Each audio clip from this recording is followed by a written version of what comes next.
Welcome to Leadership Talks with your host, Dr. Kate Vawter.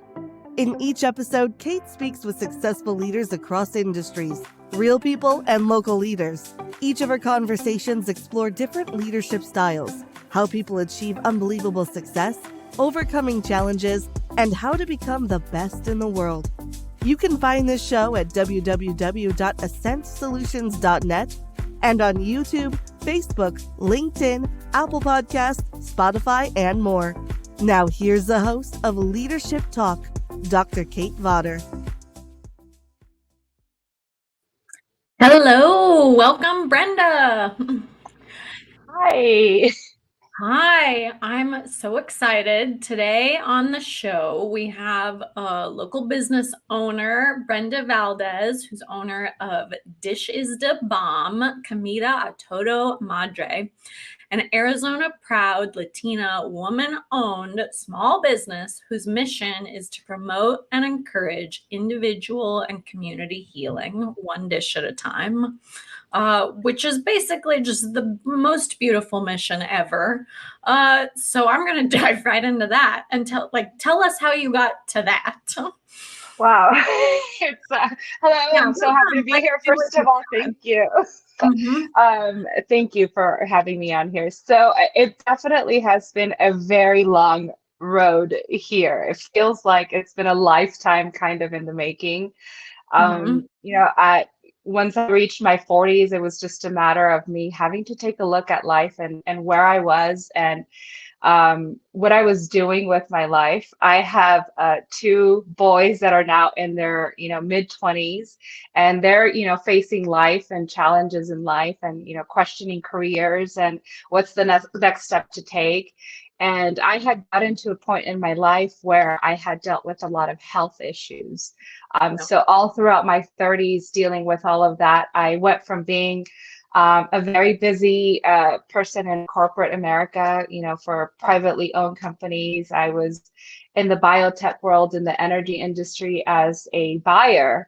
So I lived a totally different life. And I got to the point where basically illness took me out of that world. And I could no longer go back to it. And so I had to really dive really deep inside of me and think, what is it that I'm good at? What is it that I love to do? How can I earn an income? Because it's one thing to be passionate about something, but we live in a world where we really have to think about financial stability. And it's like, what can we do with the tools that we have? And I've been cooking since I was a little girl. I come from a very big family. I'm the oldest of five. So that's, one side of it, but both of my parents up to be a boss lady. Yes, exactly. Type A personality. It's, all of it old, the older one trying to get everything right. And also trying to set an example for my siblings, kind of a thing. And then I turned around and realized oh my goodness, all my siblings have all their life together. And what am I doing? What do I need to do? And so focusing on the thing that I love the most, and cooking, as I think back, has always been not just the passion of mine, but it's kind of the place where I go and I disappear when I have time to think about, shutting everything and everyone out of, my personal space and trying to figure out what I want to do about something. And it's just kind of where I feel most comfortable. So I always say my kitchen, no matter where I'm at, I make that my sanctuary. It's where I kind of go and disappear. And so I started to really dive deep into that, and started to, figure out that I had so many opportunities that always led me to kind of cooking and, just kind of bringing people together at the table, having important conversations. Started sharing about my journey and just even the things that I thought were the shameful parts, right? Oh my gosh, I had this career and I should have been here in this position. And it's no, these are kind of the things that I'm struggling with, and realizing that so many of us are going through the same things in life, questioning everything we're doing at different stages of our lives. And back in 2020, before, the world shut down, I had moved from California here to Arizona after basically just losing everything, and moved here with family to try to figure out what the next step was. And I, had a lot of people tell me, like, I love your cooking. Like, can you just make me this dish kind of a thing? And I just, like, I can't do anything else right now. My brain just cannot function. But in the kitchen, I don't have to think about it. It's like, it just comes to me. And that's kind of how I started getting into it. But then world shuts down and my plan to start my business just kind of gets put on hold. In retrospect, I think back and it's like, could I have started back then? Yes, absolutely, I could have, but it was still me working through my fears and working through all of the things that I needed to work on, my mindset and not doubting myself and worrying about what I felt, what my intuition was telling me and digging deep into that versus like, oh, it's not going to work. Like you can't possibly start a business right now and, doubting yourself.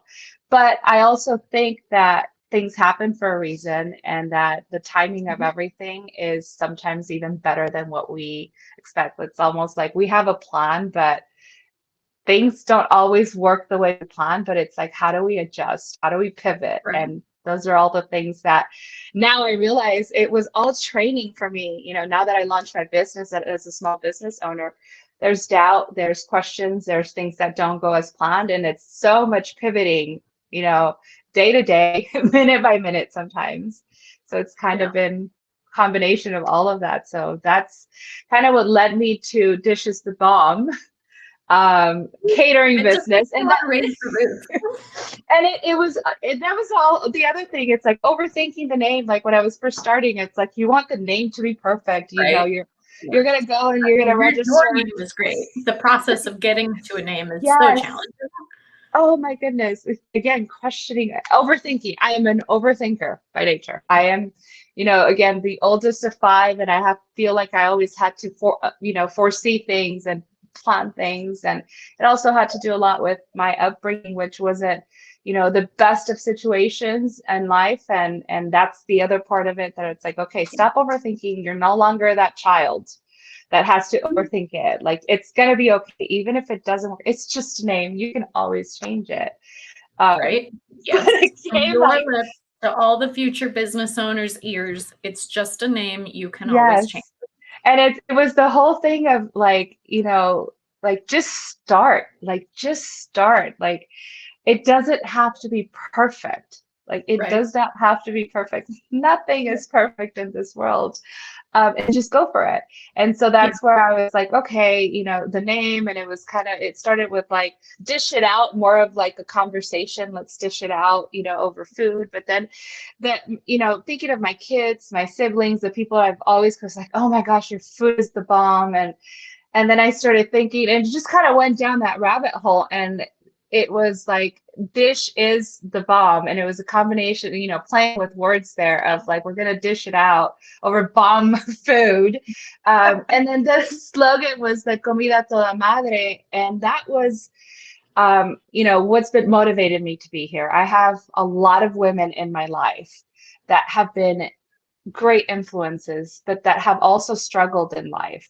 I'm working on the whole breaking generational trauma and breaking generational, thinking about like all of the fears that I have that have been, not by any means like trying to hurt me, but it's just we kind of pass it on to, I even do it with my children. You want to protect people. It's like, oh no, don't do this. Don't go that route. And it's like, I don't want you to feel the pain I'm feeling. And it's just passing that on versus the go for it. You know what? No matter what, you have a support net right here. You're not going to drop to the ground. And even if you're going to drop to the ground, like we're going to be here. We're going to be here for you. And so that's where it came. I started thinking of like just all my recipes and the food that I was cooking. They are all very much influenced by a lot of these women that have kind of came into my life throughout my whole, from childhood up until adulthood when I was dealing with, health issues. I went through a divorce, and that was really tough, and trying to be there for my two boys and at what capacity, doubting myself as a mother and all of those things. I've had so many women that, whether they're a part of my life right now or not, have influenced a period in my life. And I can also connect it to like certain recipes that I was cooking during a certain period of my life. You know, we talk about, you know, sometimes we don't feel good. It's like, I'm going to go eat some ice cream because I'm just like, I just want to eat my heart out kind of a thing. And I could kind of go back to certain moments in my life, and still to this day, I'll have a dish and it takes me back to a moment in time where I felt loved, I felt understood, I felt like nothing else mattered. It's just that dish. You know, I think about my grandmothers who are no longer here. My grandmother on my mom's side, I was 5 when she passed away, but I still have very vivid memories of, you know, pomegranate. She had a pomegranate tree, and I remember one of the last memories is sitting right next to her in bed. And she passed away with breast cancer at a very young age too, with, you know, 12, 13 kids, you know, Wow. my parents' siblings. So whole generation, you know, of children, grandchildren. I think about her and I'm like, wow, like I have such great memories of her. And I think about her struggles and what she would have gone through. And that's kind of what keeps me going, like in that sense. And, you know, what even now, like when I cook my dishes, I tell people that even before I start cooking, I, you know, pray to God. You know, I, again, struggles with trying to identify yourself, your beliefs, who your higher source is, and what you're going to lean on. And I've realized that energy is everything. You walk into a room and it's negative and you feel that tension. You can't describe it sometimes. You just feel something's off. And I'm all about that. And I started to realize, like, hey, I want all of these women's, like, whether they're here or not, their spirit, their energy to be able to communicate the love that I felt and the comfort that I felt just Yeah. deep in my soul when I pass these dishes on to people. So I have a little prayer that I do, you know, before I start cooking every single time. It's like, bless these hands and, you know, bring all your energy so that the people that are, you know, try these dishes feel that love and comfort, and no matter where they are in life, at least this in this moment, like I can pass that on. So that's kind of where the Comida Toda Madre comes from. So it, like, people ask me, it just doesn't jive, but it's a whole, it really describes my whole story, my whole life story, and it just took me that way. Which is so far a beautiful story. And for our listeners who don't speak Spanish, Comida a Toda Madre means food of all the mothers. This is where it's again How play with words. translation? Please tell Yes. me what's So right. it is food to all mothers is the literal translation. But there's Okay. also slang that we say in Spanish. Está toda madre. It's like, this is the bomb. Like, this is, you know, like the greatest thing ever. And we say it as slang. And it's just kind of like the playing with words, right? Like if people look at it, it's like, comida toda madre. Oh, it's the bomb. You know, it's bomb ass food. And then it's like, if you don't look at it that way, you look at the literal translation, it's dedicated to all the mothers. And it literally is. It's like, you know, we all come from a woman, and at some point in our life, she had an influence, no matter what our relationships are with our parents, our mothers are kind of like the foundation of everything. And I realize that now, as I've done a lot of my internal work, I've, you know, gone to therapy and dealt with past traumas and things like that. I put a lot of pressure on my mother, you know, in my teen years. You know, there was a lot of conflict. There was a lot of things like, I needed you here in this sense. But now as an adult, as a mother, going back, and it's like dedicated to all of the mothers that have struggled to find their self-worth, to find the connection to themselves so that they can be better people in this world without Mhm. feeling that pressure of like, we have to be up here. No, we don't have to be up here. We're human. We Right. make mistakes, but it's a matter of like, where do we take that going forward, and not allowing the guilt to take over and just kind of be stuck in life where we don't share our gifts. And that's kind of my biggest thing with this, with everything, is that we all have gifts that no one else has. And we tend to think, well, somebody is already, you know, somebody's already out there selling Mexican food. Like, why am I going to go in there and do this? It's because there is no other person that will have my story. It's because there is no other person that has gone through my struggles. There is no other person that has experienced the same joy I have.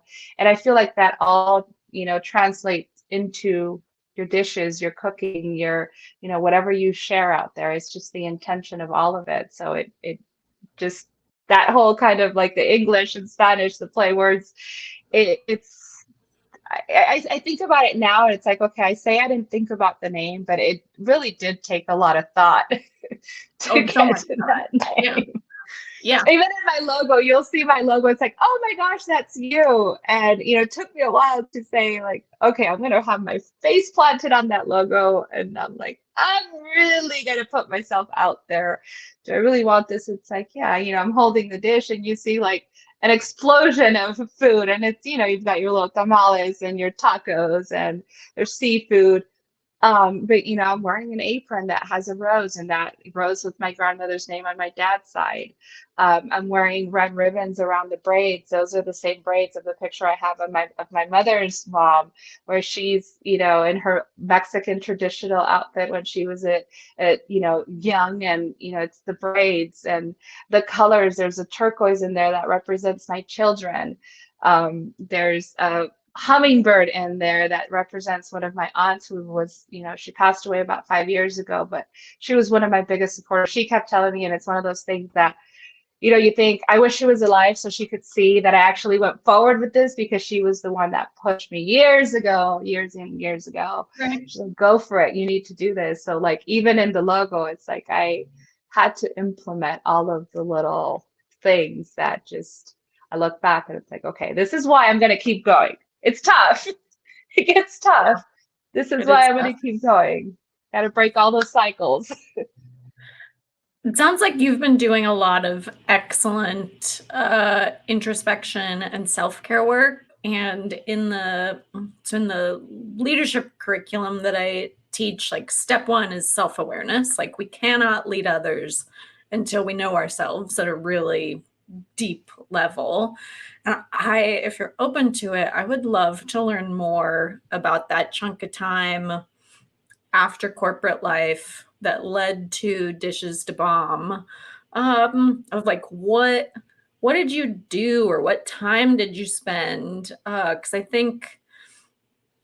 think a lot of folks go through that chunk of time, and especially now in this next couple of years of this like post-COVID reevaluation of all things that is our life and passions.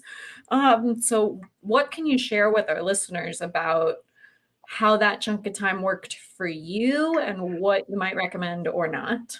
So that chunk of time was really messy. It was probably, as I think back, it was probably, I feel like as teenagers, we make certain decisions and you kind of go through that. And I'm going to take you back just a little bit. My first marriage, I was married at 17. Ooh, girl. I was raised in a very like religious home, but it was also very conflicted because there was two very strong opinions and separate between my mom and my dad. And so I was following a pattern and I didn't even realize it. My mom and dad, like they got married very young. My mom was 17 when she got married, and it was like, I'm never going to do that. And there I found myself at 17 years old becoming an emancipated adult because my home life situation was not the relationship I have with my parents now. I mean, we've done a lot of healing overall. There's been a lot of mental health issues. I have a history in my family of mental health. My mom is bipolar. And so growing up with that, I was kind of pushed to be an adult also at a very young age. So I was very independent, right? I knew what I was doing. At 15 years old, I had my first job. I was selling prom dresses in retail. I was taking the bus to go to work and trying to help my parents too with our situation. So that's a little bit of background to kind of explain kind of, at 18, 19 years old, I was already married with two children. And that was not my plan. I will tell you, I got married, but my plan was not to have children right away. I loved school. I really wanted to get, educated. I wanted to be the first in my family to get like a degree and just, again, that older sibling, right? Trying to help my siblings, lead the way. But then here I am getting married at 17. And basically breaking now away from my family dynamic that I had into a new one, where all of a sudden, all of my past traumas and all of the issues that I was growing up with, like trying to deal with as a kid, now I'm married and two personalities, and we were both kids, and it's like it pops out and it comes Yeah. out. And so I started focusing on my career, and then I start having health issues, and I'm told at 17 years old, basically, shortly after I got married, that if I didn't have children, I might never be able to. And I knew in my heart that I always wanted to have children, that I wanted to have a family, that I want to create a family of my own. And so that was devastating at 17 years old, just getting married. It's like pushing into adulthood, like real, you get married, and it was kind of like I led myself into that adult path.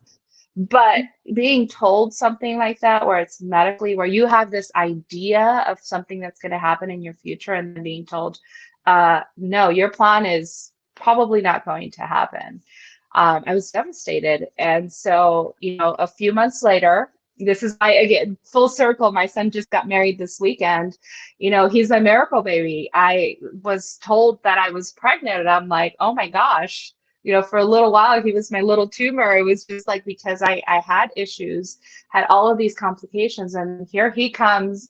And I'm like, oh my gosh, thank you, God. Like miracles, like it was just, and it was also a period that I was trying to find my own faith, tested like you would not believe. And so all of those things happened. So I was really pushed into making decisions very, very quickly and growing up really, really fast. And he was born. I had pregnancy, everything was beautiful, but after he was born, he had health issues. He spent the first 10 days of his life fighting for his life, unrelated to what I had going on. It was something completely different. Then again, here I was now, being told you have to say goodbye to your son. He's only got about a 5% chance of living. And that first time you go back home without your baby, 18 years old, and it was just so many things. And I just kept pushing and just kept pushing and going forward, not realizing that I wasn't addressing and processing everything that had been going on in my life. Right. And so 14 years later, through struggles in my relationship and not knowing how to be the wife I was supposed to be, the mother I was supposed to be, trying to find my own identity. And then, everybody else thinking we had the perfect marriage. And then when we fell apart, it was like, everybody's like, well, if they can't make it, like nobody else has a chance, and it's all this pressure. And then having to choose between like my kids, where are they going to go? And then they are in their teens now. And they also chose to live with their dad for a little while, and that broke me. As a mom, it's like they're supposed to come with mom. But I, in retrospect, I think back, and it's like I needed to go through that. We have the best relationship now, and we talk about this all the time. Life really does go full circle, but it wasn't until I started going back, and it's like, why is this happening to me? And then I heard Tony Robbins say, no, why was this happening for me? Like, what was the lesson that I'm not really paying attention to in this moment? So I made a lot of mistakes when I lost my job, when I went through health issues. Again, I went in for an appendectomy, and the doctor cut my sciatic nerve. It was the odds of that happening and how it happened was like nothing. So I'm like, here I am again. It's like, why? Like, why me? Like, and it was like, what did I do in my life to deserve this? And then realizing, like, I either choose to stay in this period of victim role, Right. or I try to make it something change. And it took, I will tell you, that gap was a good 10 years. That gap was a good 10 years of me turning to alcohol. I was dealing with a lot of pain, and I was on pain medication and justifying the fact that I could take a pain pill because I had all of these health issues, and then going into severe depression, hurting people that I love because I was not in the right state of mind. I just made a lot of bad choices because I was, again, letting myself think that I deserved everything that was going on, and not looking outside of that and saying, life happens Right. to the best of us. You don't have it's not, like, oh, I did this and yes, I do believe there is some sort of like, do good, but I started to think, it's like, why is this still happening? And then I read something that said, what we are living today are consequences of the choices we made 5 years ago. And I can't Wow. remember where I read that. And I it was just one of those things that I started to think, like, okay, it's true. What's happening right now in my life is not because of what I'm doing today. It's still a consequences of the choices I made, whether good or bad, during this period of my life. So then I started thinking, I have to start putting all the good into my life and planning for the future so that 5 years from now, I'm not in the same position that I am, and I don't keep repeating this cycle of like, what's going on? Okay, no, there was a lesson. And it's almost like, you're driving and you're trying to find your destination, but you don't want to get the map and you don't want to look at directions and you don't want to do anything. I got this. I know how to do this. Like, I already drove by here. And it's like, okay, what's the lesson here? Like, ask for directions. There's nothing wrong with asking for help. There's no shame in it, and just see what comes out of it. Put yourself in the path of, I want to find the destination. I might not take me down the same path, to the same road as everybody else, but I need to find my way. And that's what I did. I started to, read about the book called I can't remember, The Body Keeps the Score.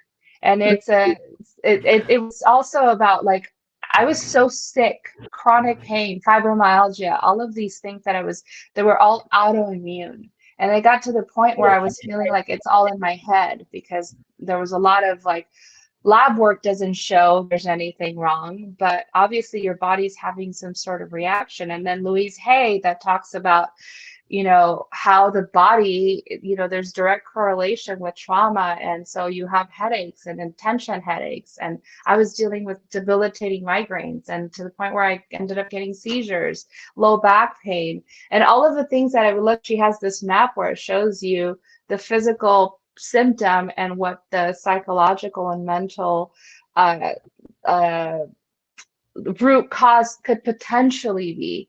And everything matched. So I started diving deeper into, okay, what happened during my childhood that is making me be this person now as an adult? And I reached out to friends, and I got a recommendation for a great therapist. It was during pandemic. We were doing it virtually, but it was healing the mother wound, and going back to my childhood and telling my child that everything was going to be okay, giving myself the love that I needed in that time. And now as an adult, that I knew what the outcome was going to be, versus me trying to figure out, if I do this, what's going to happen? I'm being so worried. I know the outcome is I'm still going to be standing tall. I am going to start my business, and it's going to be strong. But you know what? I am going to meet some amazing people in my life, and you are going to do great. And you're going to share your story one day, and you're going to inspire others rather than feeling like you're not going to. And so I did that work. And that's been 5 years in the making now. And it's a lot of work. And like, I can see that you've been doing the work, because you have a beautiful glow around you. Thank you.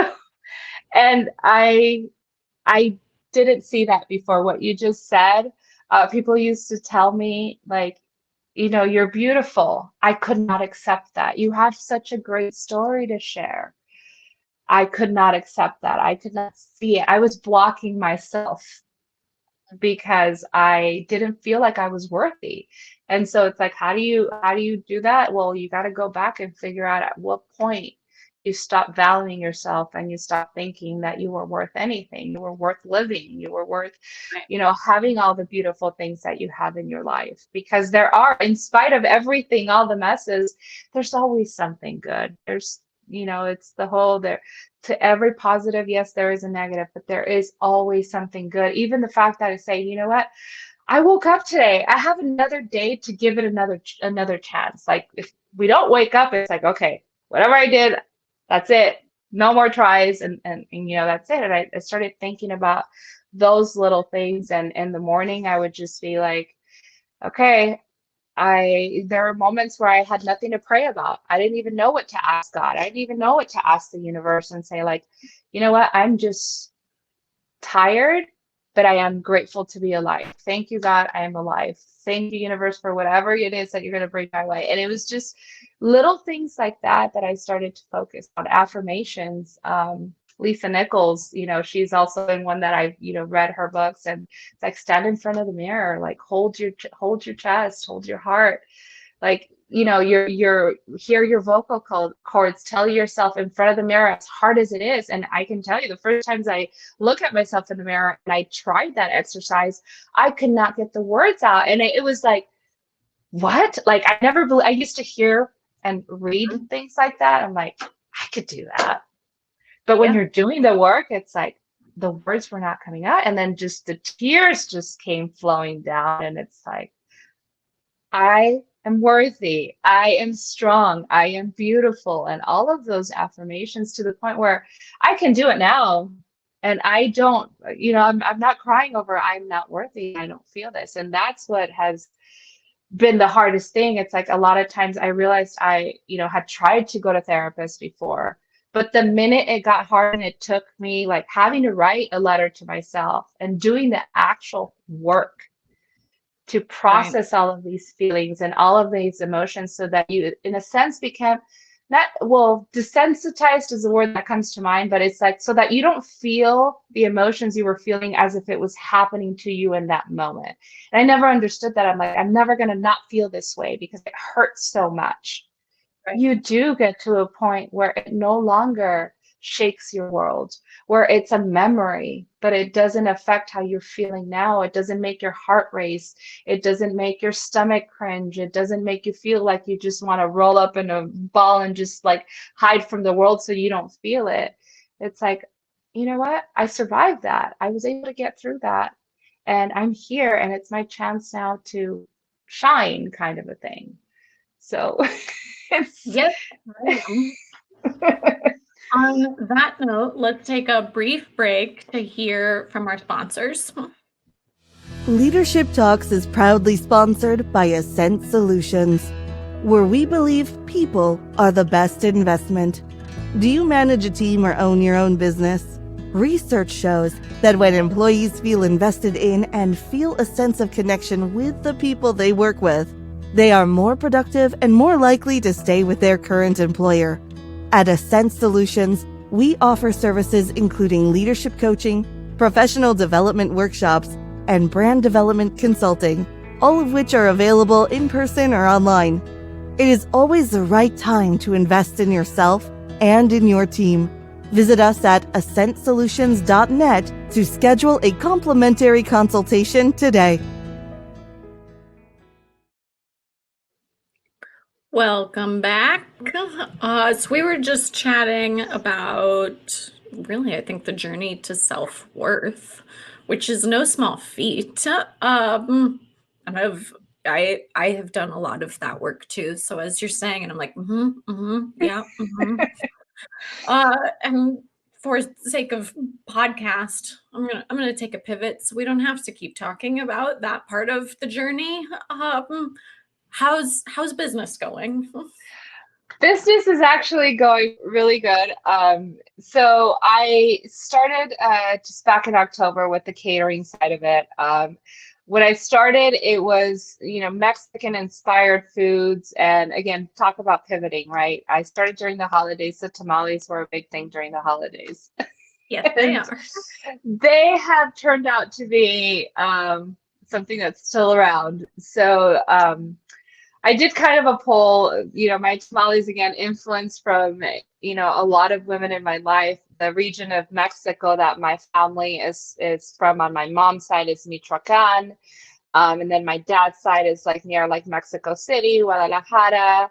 And then my husband's family is from Sinaloa. So the tamales are influenced from all of those kind of sources. And I had a lot of people tell me, like, your tamales are like nothing else. Like, you're not going to have them go away for the holidays. So I did a poll, and it was just like 100%, like, I thought like, come January 1st, everybody's going to go on a diet and they're not going to want tamales kind of a thing.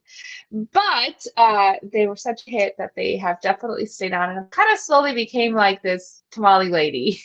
um, Hey.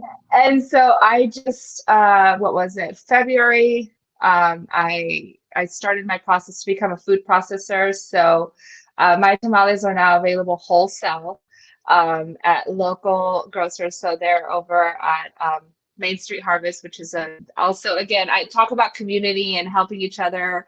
And I went over to them because I was at the Downtown Mesa Farmers Market, which is where I normally am at. That's where I started to sell my food pop up. Had a lot of great feedback, and a lot of people would tell me, like, when you're not at the market, like, where can we find your food? And I cook out of a shared kitchen, which I've met a lot of other businesses. That's like the other thing. It's surround yourself with the people that are doing the exact same thing you're doing. Take the advice from the people that are living the life that you want to live. Like, criticism is going to come from everywhere, but just pay attention to your surroundings and your environment, because that's really helped me. The kitchen where I'm at has been, extremely helpful in so many ways. They've encouraged me in so many ways. I think that's what led me here to you. It's another business owner that introduced us.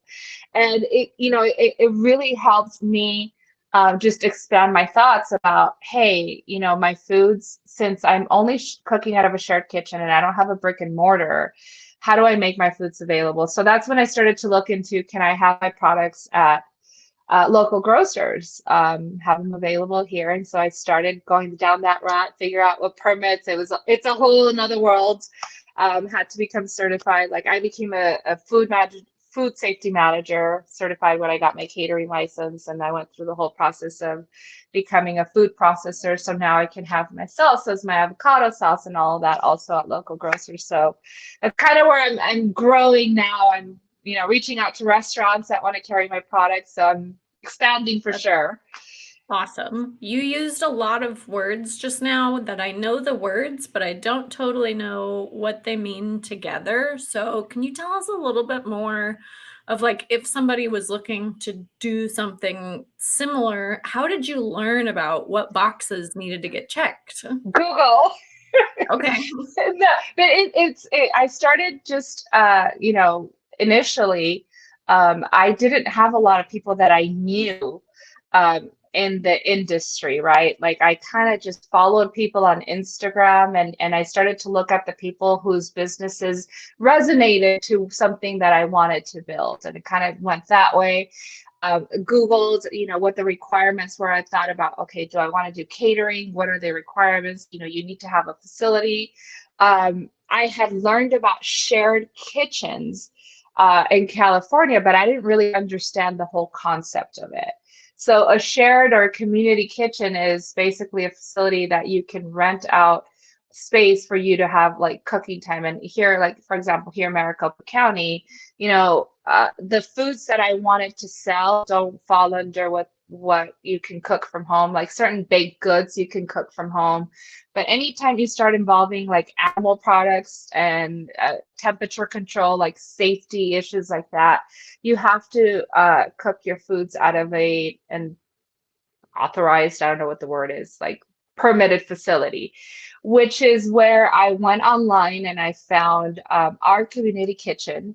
And only because it was the closest one to where I lived. It wasn't like, oh, but it was just kind of, I went down that way and I met with the owner of that community kitchen, and she had been basically helping, all these other businesses, like guiding them. It's like, okay, this is who you need to talk to.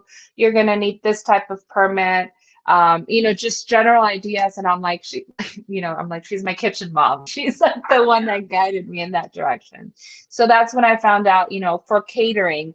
So there's different permits required depending on what your business is going to be. If you're just going to be, popping up at special events, that's a different permit. But I was trying to do a more consistent, like catering and weekly meal preps and kind of those things. So you go on Maricopa County, you figure out what the catering permit is, and it literally has a checklist of everything that you need to do, the fees of everything. So I took that, went on YouTube, looked at other businesses and just started asking questions. Found through my city that there was this like Mesa hub where they also help other small businesses, and went down that path and started to ask for resources because I was like so new. I mean, I had worked in corporate world and I had a lot of experience in helping other businesses start, but it was in a different industry altogether, a different state, and every state, every county has different requirements. So it was a matter of just asking questions.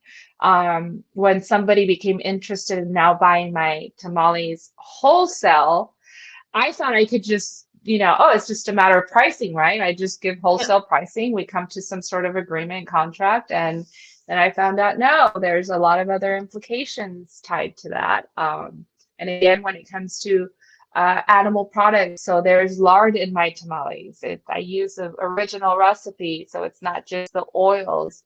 Then you get into USDA labels and stuff, and I was like, whoa, that's completely out. So I started asking questions, and I figured out that there was other ways of being able to sell certain varieties of my products wholesale, and then I could keep the ones that were going to have just more of a process where I can still sell them through my catering and through my pop-up, and people can place their orders on, they can place their orders for pickup or delivery on the weekends. I also have a pickup or delivery on Tuesday and kind of make them more available that way. I could have let all of those things stop me and just be like, no, I'm not going to go that route. But I feel like I've had to go full force on this. Like if there's an opening and I have to try it. And so far it's, again, there's a lot of struggles. One thing I'm struggling right now is getting my financial, like getting my books and the accounting. And that's another resource that I found out through my city that there was, some grants for time for accounting services, and accounting services can be expensive. And it's like, sign up with the cities that you work with. Tempe also has all these other different programs, and it's through a fundraiser that I was invited to that also opened other doors for other opportunities. And it's just a matter of that there's resources there. A lot of times we don't know, and I try to share as much as possible all of this information because I know it's been very helpful for me, and I had no idea this existed until I talked to one person that said, hey, have you checked into this program? And hey, have you checked into that? It's like, okay, I'm self-funded. And that was the whole other thing. It's like, how do I do this without going completely under when it comes to your own finances? So I always tell people, and what's helped me is don't give up, do the research, ask questions, and the right person's going to be led your way. And maybe they won't have all the answers, but at least it's going to open the next door so you can keep getting closer to where you need to be. Yeah. Yes, ma'am. Well, on that note, I want to start to bring us in. You had shared with me your favorite quote, and I would love for you to share that with our listeners. Oh my gosh. So one of my favorite quotes was, and it's not coming to me right now, but it's like it's Gandhi, and it was, you lose yourself in the service of others. Seriously, like the words are not coming to me right now. Sorry, I'm so sorry. I didn't mean to put you on the spot. It's totally okay. Basically saying you find yourself when you lose yourself in the service of others. And that was kind of what led me here. Is like sometimes we get so focused on what do I do? What do I need to do for myself? And sometimes it's as simple as not focusing on ourselves. It's going out there and just, I started doing this. Just if I go walk down the street, how many people actually smile at you nowadays? Everybody's set in their own world. And I'd go for walks. I love going out for walks in nature as much as I can. And I started doing that, like just smiling at people. And you have no idea how many people would turn around and you could see their whole reflection change. And that in turn was feeding onto me, like telling me, like, keep doing that. Like, see, you could be of service to others. And that's kind of where the quote goes. It's like, be of service to others. And that's basically how you find yourself. And that literally was what led me here. And there's a Bible quote that ties to that that really spoke to me. It's like, we all have gifts, and the best way to find yourself is by sharing your gifts. And those two things just kind of like spoke to each other. It's like, that is the best thing that I will go by is, although we have to focus on ourselves, it's like, figure out how you can help others when you can't figure out how you can help yourself. And the answer is Yeah. going to come to you. And it's truly, to me, has led me to the belief that your passion will truly lead you to your purpose. Brenda, it has been a delight having you on the show today. You are just such a beacon of shiny joy, and such, like, your story is really, like, awesome, for lack of a better word, and I know that our listeners will resonate with what you shared today, because it's real and it's raw, and your resiliency is such a great example for the rest of us of, like, yeah, there are boxes to check and there's going to be hurdles, and maybe it's easier for other people with other privilege, but you know what? So what? Like, we're doing it anyways. We're checking off the Exactly. boxes. We're figuring it out. We're not going to let any of that nonsense hold us back. So, Brenda, I want to thank you sincerely for saying yes to this, because I know it can, takes a little bit of vulnerability and bravery to be like, yeah, I'll be on a public facing podcast, but you did it and you did great. Thank you. So thank you to Brenda Valdez, who's the owner of Dishes to Bomb. I am so hungry now. I also want to thank our production team and all of our listeners. And as a reminder, you matter. You deserve to put yourself first. And the world is so much brighter when you let your light shine. So thank you, everyone. We'll see you next time. Thank you, Kate. You've been tuning into Leadership Talks with your host, Dr. Kate Vawter.